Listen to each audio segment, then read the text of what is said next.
Assalamualaikum warahmatullahi wabarakatuh. Apa kabar semuanya? Ibu harapkan kalian semua tetap berada dalam keadaan sehat ya. Nah, pada pertemuan kali ini kita masih berjumpa secara virtual melalui video pembelajaran ini. Kita akan melanjutkan video pembelajaran sebelumnya, masih topiknya tentang kota dan biodiversitasnya. Namun kali ini kita akan fokus pada bagaimana cara kita mendapatkan data yang berhubungan dengan biodiversitas yang ada di dalam kota. Kita akan menginventarisasi dan kita akan bersama-sama melihat bagaimana metode inventarisasinya, bagaimana metode analisis datanya. Nah, untuk selanjutnya Anda bisa belajar mandiri, namun sebelum itu Anda harus menyaksikan video ini secara cermat ya. Capaian pembelajaran kita kali ini adalah mampu menentukan tipe keragaman ya, mampu menentukan distribusi dan peran biodiversitas atau fauna. Ini masih merupakan kelanjutan dari CPMK pertemuan yang lalu. Nah, target kita yang setelah kita bagi dua ini, kita akan mulai di bagian kedua, yaitu teknik inventarisasi dan analisis ragam biodiversitas kota, yang kita akan fokuskan pada faunanya saja. Bagaimana cara mendapatkan faunanya saja, maka kita akan bersama-sama melihat paparan berikut ini. Ya, yang paling utama adalah Anda harus melakukan pengamatan. Untuk mendapatkan data mengenai biodiversitas fauna yang ada di dalam kota, ya Anda harus mengamati. Kemudian, apa yang Anda amati itu harus Anda catat, lalu Anda hitung, dan Anda laporkan. Keempat, bagian ini harus menggunakan metode yang standar ya, harus menggunakan cara-cara yang sistematis, dan ini disebut dengan ilmiah. Nah, keempat hal yang Anda lakukan ini jangan lupa ditulis dengan baik, dilaporkan, dan akan menjadi rekomendasi dalam kegiatan pengelolaan hutan kota. Atau jika Anda ingin merencanakan, data yang Anda peroleh, kemudian laporan yang telah Anda susun, bisa menjadi bagian dari upaya pembangunan hutan kota yang akan Anda mulai terapkan. Di mana saja kira-kira spot-spot spesies, tumbuhan, dan fauna yang ada di sekitarnya itu bisa menjadi rekomendasi bagi perencanaan pembangunan hutan kota. Dan ini akan kita pelajari di minggu-minggu berikutnya. Namun sebelum itu, kita harus pikirkan dulu, mana sih yang paling tepat, sensus atau sampling? Kira-kira jika Anda sanggup melakukan sensus, kenapa harus sampling?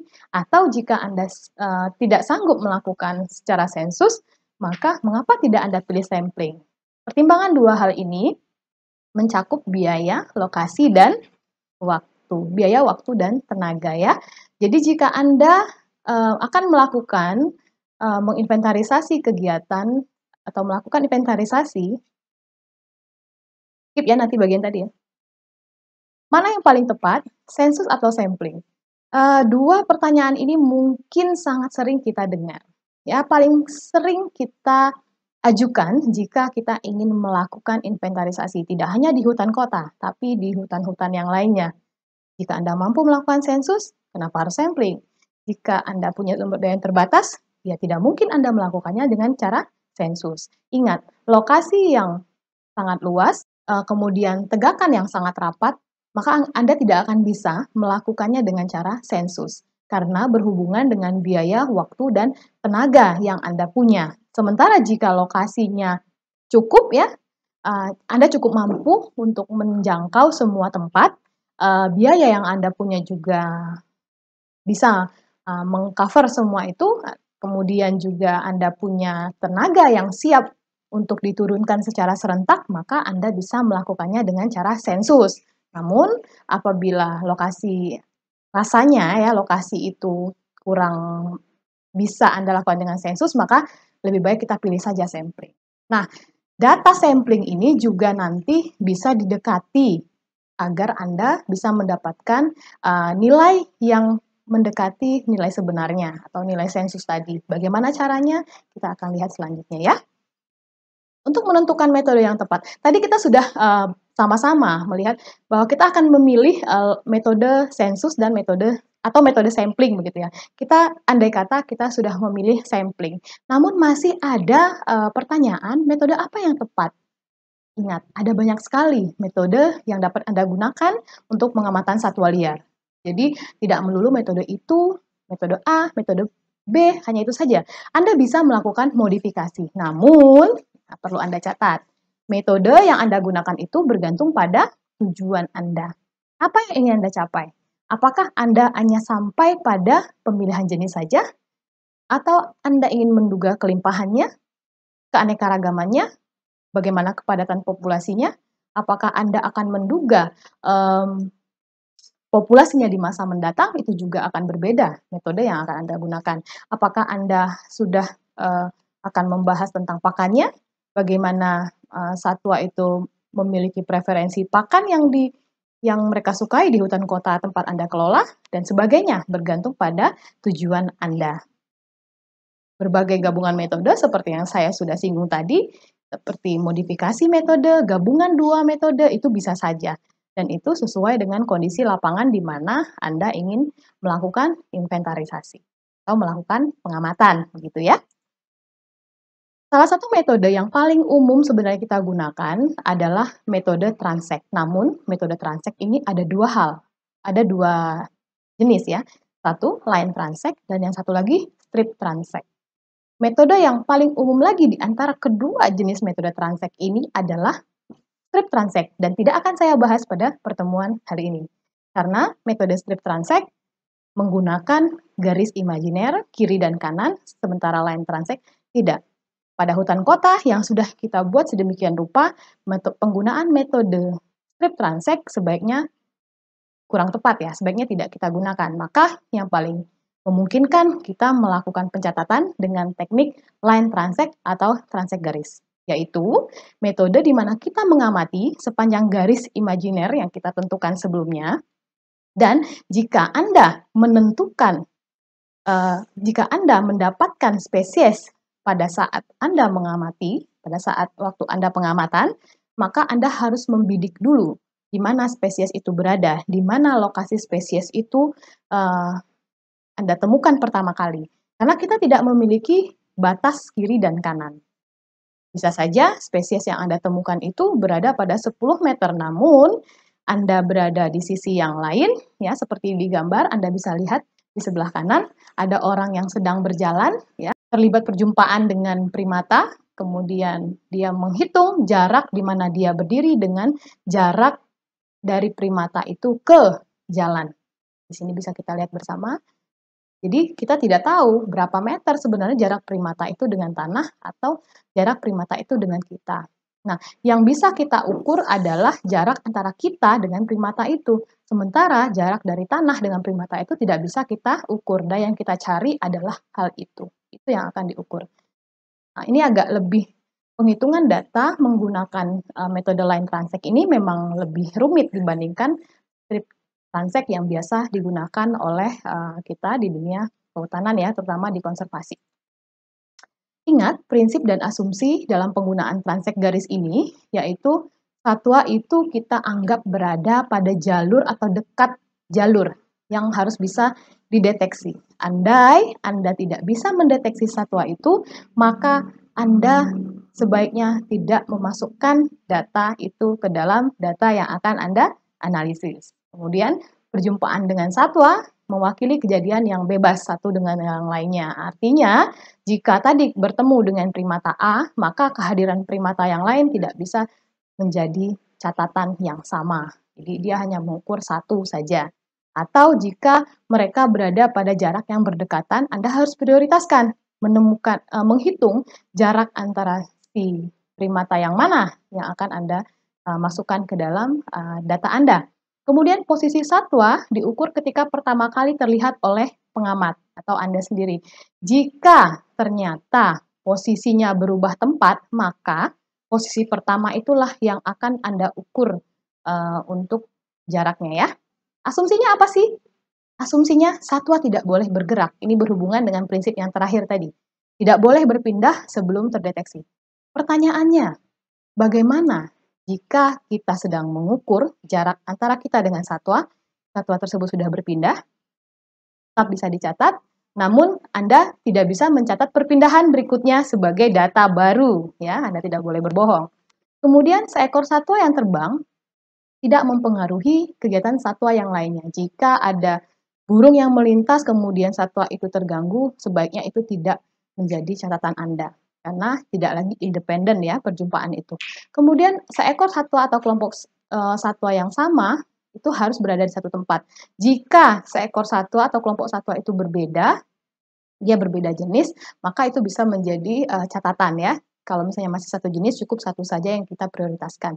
Kemudian bagaimana respon tingkah laku satwa terhadap kedatangan pengamat? Jika mereka terganggu dengan kedatangan Anda, maka Anda tidak bisa melanjutkan penelitian di tempat itu. Anda harus mengulangi lagi asumsi sebelum Anda melaksanakan inventarisasi itu.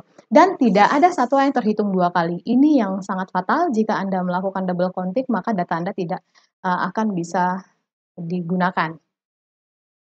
Ini desain transek garisnya, titik pengamatan. Jika kita pengamatan di sebelah sana ya, di titik ini ya, yang ada panah yang besar itu, maka di mana keberadaan satwa itu di jarak Anda dengan satwa itu diukur dengan kode R, kemudian jarak antara jalur yang Anda lalui dengan satwa akan diberi kode X. Nah, yang Anda ukur adalah sudutnya kira-kira berapa, supaya bisa mendapatkan X tadi. Ini juga gambarannya, jika Anda di lapangan seperti apa, ya. Itu contohnya badak, ada vegetasi-vegetasi, jarak Anda perkirakan kira-kira 90 meter misalnya. Nah, ini teknik analisisnya. Bagaimana menganalisis ini lebih lanjut? Anda sebenarnya banyak sekali ya tutorial mungkin di YouTube, mungkin Anda bisa membaca jurnal, Anda bisa lebih mengeksplorasi penggunaan metode ini. Namun memang sedikit sekali yang menggunakan metode ini. Nah, untuk mendapatkan dugaan populasi pada spesies yang sudah Anda hitung sebelumnya di suatu tempat di mana Anda melakukannya secara sampling. Cara menduga populasinya adalah luas wilayah itu dikali dengan kepadatan. Namun kepadatan atau D itu ya diperoleh dari rumus ini. Ya, rumus-rumus ini yaitu sigma X1 dikali dengan 2 dikali dengan sigma XI ya, maaf bukan X1, XI ditambah dengan 1 maka dan dibagi dengan 2 kali dari panjang transek jalur yang Anda teliti dikali lagi dengan rataan lebar kiri atau kanan jalur. Nah, yang tadi yang saya bilang X itulah yang kita duga. Kita hitung dulu, dapatkan dulu. Caranya dengan ini yang di bawah ini. Yang DJ, sigma RI, ya, dikali dengan sin theta I. Jadi kita harus dapatkan dulu sudutnya, azimutnya berapa. Kemudian dibagi dengan jumlah kontak pada jalur itu. Ya. Jalur ke J maksudnya mungkin Anda akan melakukan pengamatan lebih dari satu jalur. Ini penghitungannya. Dimulai dari menghitung DJ dulu ya, supaya bisa memasukkan DJ ini ke dalam rumus D di atas, dan rumus D ini bisa dimasukkan ke dalam rumus P dikali D. P sama dengan D dikali A. Oke, metode berikutnya. Saya harap masih fokus ya. Ini adalah bagian dari metode titik. Jadi dalam pengamatan satwa liar itu ada yang dikenal dengan yang namanya point count. Point count bentuk yang lebih umum ya, kita bisa perhatikan ada yang namanya index point abundance. Ini umum sekali digunakan oleh para peneliti burung. Biasanya metode pengamatan burung ini digunakan untuk mengambil sampel dari beberapa komunitas burung di satu tempat dan pada pada waktu tertentu. Ini juga merupakan teknik yang bisa dilakukan tidak harus bertemu dengan burungnya gitu. Bisa kita duga dengan suara saja. Namun dengan catatan Anda memang sudah terlatih membedakan spesies burung tertentu melalui suara. Namun jika Anda tidak yakin dengan ini, Anda bisa melakukan perekaman dan nanti Anda bisa memasukkan data suara yang Anda dapatkan ya tanpa noise tentunya. Anda harus hilangkan dulu noise, kebisingan-kebisingan yang ada di sekitar tempat Anda penelitian itu, dimasukkan ke sendokanto.org ya. Di situ bisa kita identifikasi kalau misalnya Anda ragu dengan suara burung yang Anda rekam. Kemudian menurut Sorace et al. Tahun 2000, ya, metode ini sebenarnya digunakan untuk menduga jumlah burung pada suatu habitat ya, dan ini bisa dilakukan melalui visual atau vokal contact. Nah, tadi yang sudah saya singgung juga, Namun ada di sini catatannya minimal 20 menit ya. Jadi satu sesi pencatatan itu minimal 20 menit. Maksimal atau minimal? Maksimal ya. Paling banyak 20 menit bukan minimal ya. Dan yang ini berbeda pencatatannya setiap lokasi, artinya Anda sebenarnya bisa dilakukan secara serentak. Idealnya pencatatan poin ini dilakukan secara serentak ya. Jadi tidak sendiri gitu pengamatannya. Mungkin saya di poin 1, Anda di poin 2, ada teman lagi di poin 3, kita lakukan serentak. Sama-sama 20 menit pada waktu yang sama, nanti diulangi lagi pada waktu yang sama. Jika jaraknya juga tidak terlalu jauh. Untuk menghindari apa? Untuk menghindari double counting. Namun jika tidak bisa, maka Anda harus pertimbangkan jarak antar poin itu lebih jauh daripada jika kita melakukannya secara serentak. Prinsipnya bagaimana?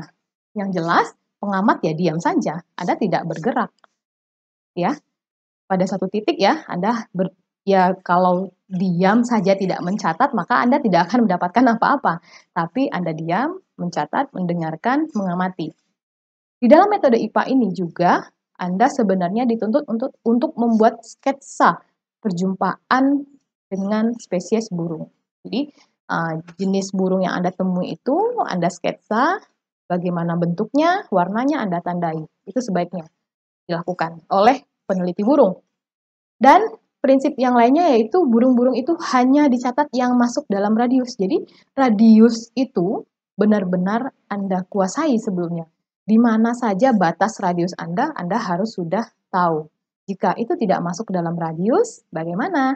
Nanti kita lihat ya bagaimana caranya. Ini radiusnya 20 meter, diamati maksimum 20 menit ya.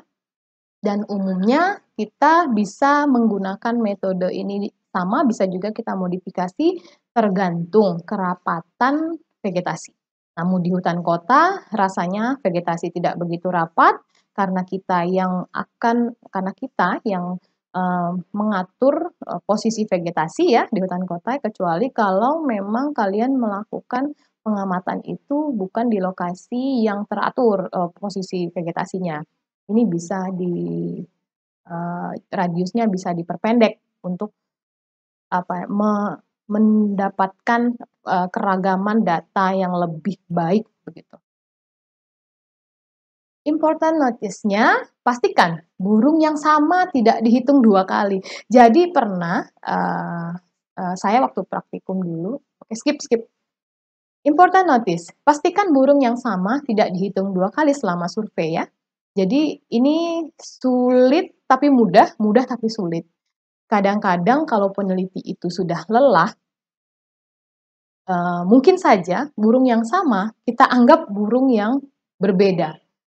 Dia datang ke tempat ke radius kita, di mana kita amati, kemudian main ya, lalu selang 10 menit, sementara waktu kita panjang sekali, waktu kita 20 menit, datang lagi burung tersebut dan kita catat. Nah, bagaimana cara untuk mengantisipasi hal ini?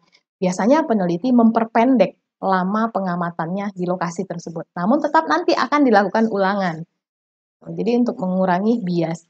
Kemudian seekor burung yang bergerak dari area 0 sampai 20 meter, ke area 20 sampai 40 meter, itu seharusnya tidak diukur 2 kali. Jadi nggak bisa sebenarnya ya kita lakukan pengamatan point count ini sendiri. Jadi kalau saya meneliti dengan metode point, ini paling tidak saya dengan teman. Jadi berdua, saya yang pengamatan, teman mencatat. Namun tidak boleh ribut ya, jangan dengerin musik di dalam ya. Kemudian jangan bersuara yang mengganggu kedatangan burung itu. Saya akan memastikan apakah burung itu bergerak akan mendekati ke lokasi kita lagi, berapa kira-kira jarak tempuhnya, jarak pergerakannya pada saat kita pengamatan. Apakah dia kira-kira akan memasuki ke sana lagi, ke tempat kita lagi, atau malah dia mendekati ke plot kita berikutnya. Nah, jika plot kita berdampingan, ini harus diantisipasi. Kemudian hitung di mana burung itu pertama kali muncul. Jangan dihitung ketika dia udah nanti datang lagi gitu ya. Tetap semua asumsi pengamatan satwa liar itu harus diukur ketika si satwa itu pertama kali muncul. Dan burung yang terlihat atau terdengar dalam band kita, dalam radius kita itu ya, terdengar, maka dia akan terhitung di kolom terluar, nanti ada tally sheet-nya sendiri. Burung yang terdengar lebih dari 40 meter, kira-kira nih dia di luar radius kita, maka kita akan masukkan dalam catatan tambahan.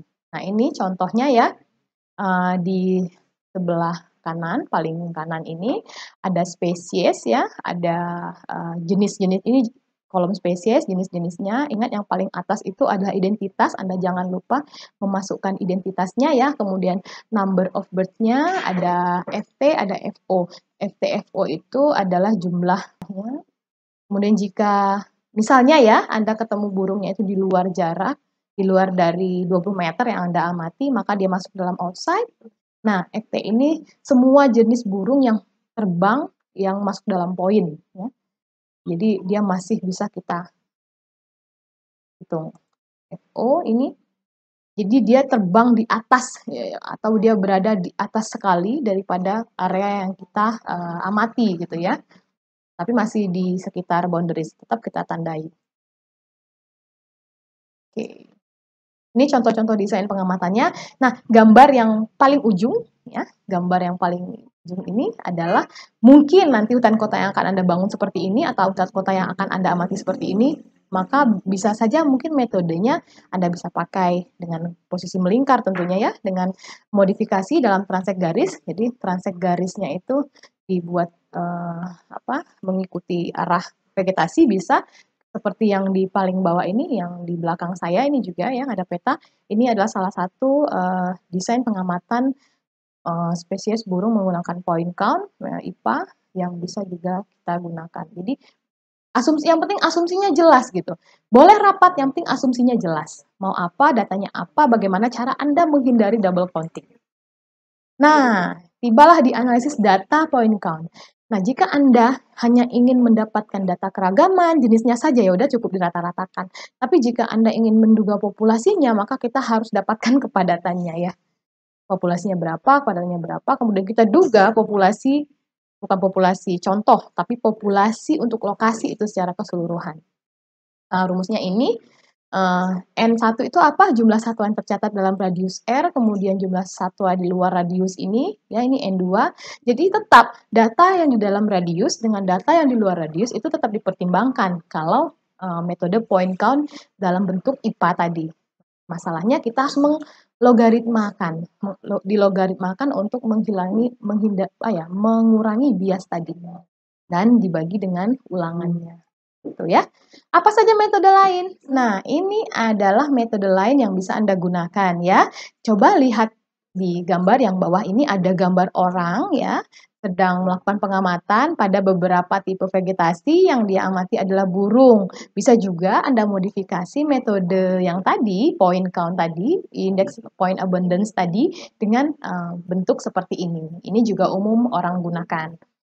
Kemudian ada lagi yang namanya i3 tools di atas ini ya. Ada salah satu tools yang bisa kita gunakan sebagai peneliti di kota urban landscape ya terutama ya. Bisa juga sebenarnya digunakan untuk landscape hutan yang lain. i3 tools ini bisa menduga hubungan antara populasi dengan kita sendiri dan bisa menyediakan data, mengolah data untuk kebutuhan kita sesuai dengan penelitian kita. Dan ini juga bisa digunakan jika Anda melakukan penelitian yang menggunakan data dari data sekunder. Jadi Anda kumpulkan beberapa data, nanti masukkan ke i3 Tools ini.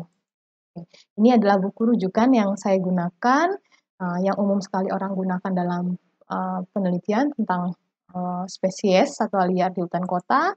Ini juga beberapa rujukan yang relevan dengan minggu-minggu yang lalu, ya ini juga.